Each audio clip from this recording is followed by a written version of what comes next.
À Aiguille, qui fait partie des communes mobilisées ce matin, comme sur l'ensemble du territoire national, le maire a déposé un recours officiel auprès de l'Éducation nationale pour contester ces fermetures. En l'occurrence, dans sa commune, 2 classes, a priori, doivent fermer. On est sur place ce matin sur BFM Marseille. Vous appelez l'ensemble des maires à faire de même? Je crois qu'on c'est pas notre place en fait pour dire au maire ce qu'il doit faire. En tout cas, Mais ce nous, sera un soutien de taille aussi. dans à notre place de syndicat, on est effectivement, on va mobiliser tous les collègues Mmh. les familles et les élèves qui sont aussi mobilisés et rejoignent notre mouvement nous donnent de la force pour nous faire entendre auprès du rectorat, de la direction académique. Aujourd'hui ont lieu des mobilisations devant les directions académiques dans chaque département et une manifestation à Marseille à 11h au Réformé. Mmh.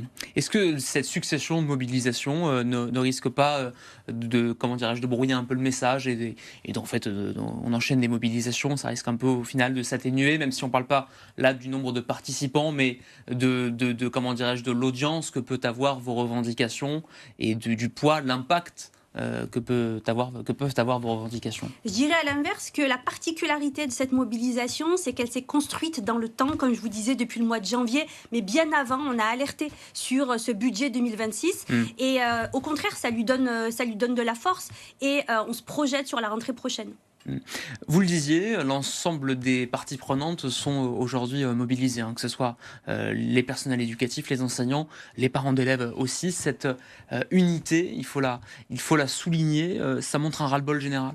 Oui, on la souligne, on la préserve, ça montre un ras-le-bol général et ça dit aussi notre opposition au démantèlement du service public d'éducation. Surtout que là, on a une occasion avec la baisse démographique, on a une Mmh. opportunité pour améliorer nos conditions de travail et les conditions d'études des élèves. Cette baisse démographique, elle devrait bénéficier à l'école, bénéficier aux élèves, bénéficier aux familles et ne pas servir de prétexte pour faire des économies sur le dos de l'éducation nationale. Et je crois que ça, tout le monde l'a bien compris et ces suppressions de postes qui arrivent à la rentrée, suppression de classe, alors que ça fait des années justement qu'on demande à améliorer nos conditions de travail et conditions d'études. Je crois que là, c'est la goutte d'eau, que ça ne passe pas, que les mobilisations, elles sont fortes, elles s'accentuent, elles sont de plus en plus nombreuses et elles sont, comme je vous l'avais dit, tournées vers la rentrée. Nous n'avons pas prévu de lâcher l'affaire, notamment sur la préparation du budget 2027. Donc d'autres mobilisations à venir, Salima Ounahi, avec pour conséquences concrètes et très directes dans la vie quotidienne aussi des familles, des classes fermées, des écoles fermées, des cantines fermées. Pour l'instant, c'est ça la réalité. Pour mener ce combat, pour défendre vos idées auprès du rectorat du ministère. Du rectorat, du ministère et des directions académiques, notamment pour les fermetures de classes, parce que ça se décide cette semaine et les mobilisations des collègues, des personnels, des familles et des élèves, elles ont pour objectif de limiter la casse.